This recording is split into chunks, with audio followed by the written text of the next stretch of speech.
MRecktv.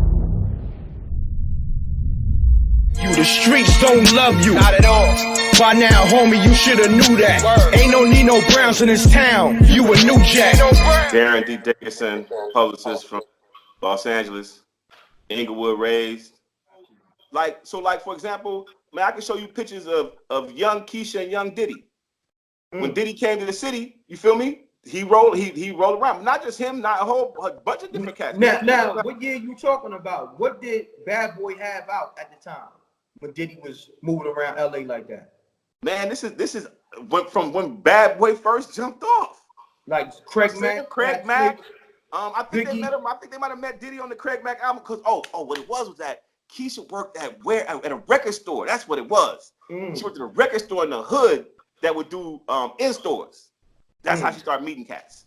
So I'm not really sure what the first record was they met on, but you know, Biggie was out. You know what I'm saying? Like, you know, because this is all 93, 94. No, 95. because it's big. So you gotta understand with me, yeah. I go into detail because everything that transpired, all the beef and all that with Bad Boy, Death Row, and then East Coast, West Coast. So I gotta break down all the details. You know what I'm saying? Now, because I remember Snoop saying he was cool with Biggie and Diddy. So this is probably that time he was talking about. Yeah, no, listen, man. And in the beginning, everybody was cool because it wasn't with so many cats doing this. Yeah, facts. You feel me? And so, now, could you ever recall Diddy and Suge Knight ever being cool? Yeah, they was bad. Now, you gotta break that down. Used to talk, bro. Hold on, you gotta slow up. You gotta understand. People never got those narratives, never got those visuals. So you gotta kind of like paint the picture for me right now. So give me like a time that you can remember that you saw Diddy and Suge like kind of like I guess being, you know, on some homie shit. If you know, so you know what? speak. I can't really say that I saw them on some homie shit, right? Gotcha. But I knew just from being around. They was cool. Early on, they was cool. Early on, it wasn't no beef like that. Cause I think that it used to be like. So first of all, you couldn't just move around LA. Gotcha. You understand what I'm saying? You had to know and be cool with some LA cats, or you was gonna have problems out here, bro. Gotcha. So basically, what you're saying is Diddy used to tap in with LA cats, and a lot of those LA cats was connected to Suge and Death Row and all that. But listen, and vice versa. If you was coming to New York, you feel me, and you was trying to move around, you had to tap in with somebody from out there. Gotcha. You know? Yeah. So, you know, I gotta shout out my family in Brooklyn, you know what I'm saying? East Flatbush, my cousin Say Cool, my cousin Shabazz, you know what I mean? Because that's how I was able to move in Brooklyn and New York. But if you didn't know somebody on the ground, how was you gonna really connect with people? And in the beginning, it wasn't no East Coast, West Coast beef. That's what people forget. That's the industry, that's a media-made thing. Well, let's get into that. Yeah. Because a lot of people said Vibe or just say other media outlets was the cause of that whole East Coast, West Coast beef. Now, I need you to break that down real quick because you was in the mix of, you know, being around Diddy and Suge when it was like kind of cool. So elaborate on that. Listen, man, I want to make sure I'm being clear in saying that I didn't kick it with them like that. I'm in the same universe with them. Got you. How I know Suge, for example, is that my neighborhood is Pyru. He grew up Pyru. So when I got music, I walked up on him and pulled a street card and was like, yo, I want you to hear my dude. He brought me into Death Row. Day I walk into Death Row, first cat I see through the door is Buntry. I knew Buntry, and shout out my homeboy Green Eyes. They both passed away from Watson County. Wow. I knew Buntry from the street. Buntry used to look out for niggas. You know what I'm saying? So I knew him from being a little cat on the block. Gotcha. Right? So when I say I know certain things about certain people, it's because of who I dealt with as family in the street. You see what I'm saying? Gotcha. So, but at the same time, because I wasn't trying to keep that going, I didn't kick it with them people on purpose. So now we're talking about being out at clubs, at parties, you feel me? But there was only so many clubs. So if you was in LA, you was going to Bar One. You know what I mean? You was going to Century Club. You was going to all these places. You feel me? And so these were the only places that if you was in the game, you was in the room. Got you. Now, during that time, when you know everything's kind of cool with the East Coast and West Coast, Bad Boy and Death Row. When did you see it shift? Like the tension? I mean, I'll be honest with you, man. It was the Source Awards, man. That Source Awards is when it all went south, bro. Well, you know what? Here's the thing, right?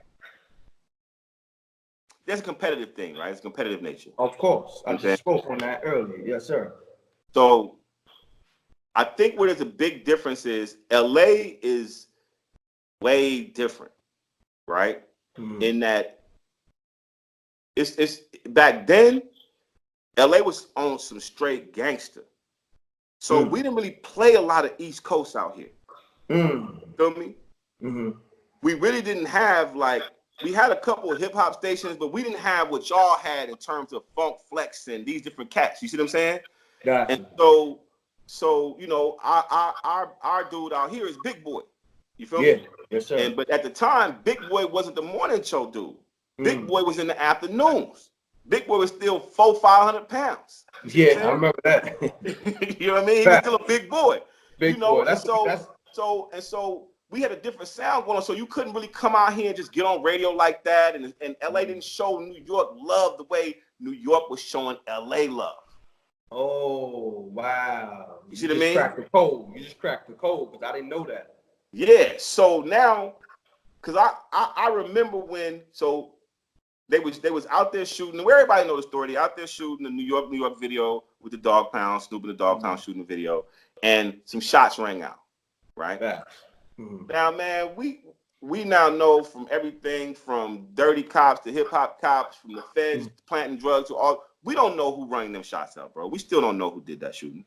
We don't know what we don't know if it was directly tied to their videos. We just know somebody shot their video shoot, right? Biggie went on the radio, and I think what Biggie was trying to say, because I'm not gonna front, I'm a Biggie fan, like the whole world. You feel me?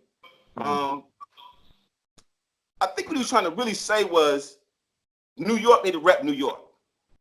Definitely. You see what I'm saying? Yeah, but he was also saying like, y'all know, you know what I'm saying, the tension that we got with these cats, and these cats out here shooting the video. But that's just it, though. The tension wasn't really real yet. But so you saying Biggie might have? I'm saying that entire weekend was a shit show, and from then it took the lives of two of our greatest. No, I got you, but we that young men with big egos got into a beef that really had there been a better connection with the older generation. If the older generation hadn't been so anti-hip-hop, you feel me? Like if that jumped off now, you're gonna have Jay, Common, you're gonna have Dre, different people coming in and sitting folks down and saying, come on, man, we don't need this. We didn't have that. You see what I'm saying? So when it took off, you're saying that weekend, the Source Awards, when Suge, you know, went to the stage, to the podium and said, yo, if you don't want your executive producer dancing on the videos, this, that, and the third, come to Death Row, right? That happened. And then Biggie, I guess, because the Source Awards at the time was in New York, right? Right. So then Biggie went to That's the all radio. the same weekend, bro. That's all the same weekend. Yeah, I didn't know that. People not connecting these dots, man. It's all happened within a short little space of time. It all popped off. Bam.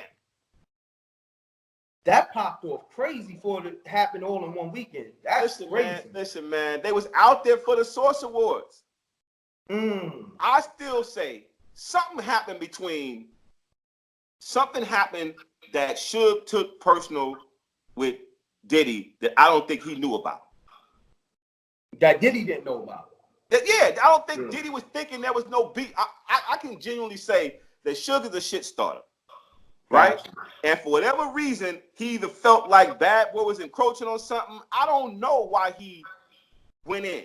Oh, well, let's do this. Yeah.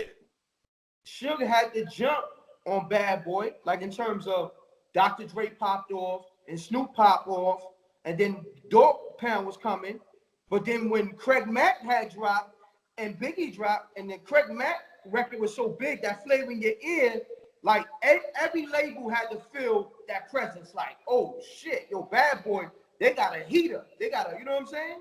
They got one. And then Biggie, Juicy, and then they did the remix. So Suge probably is feeling the pressure of the bad boy impact. Oh no, listen, I'm gonna tell you. All right, so look, they on the Craig Mack promo tour, whatever, right? So Craig Mack had a show out here. I want to say it was at Jamaica House, but I know it was a spot on Sunset that became a lot of different spots. It was Jamaica House, it was Miyagi, it was a lot of different spots, right?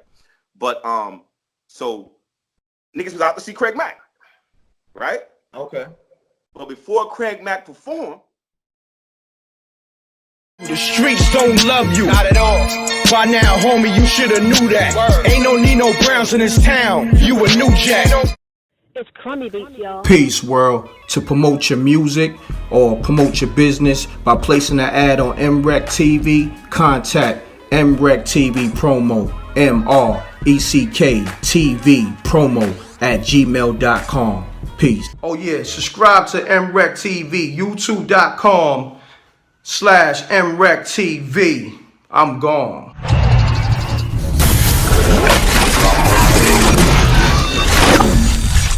MRecktv.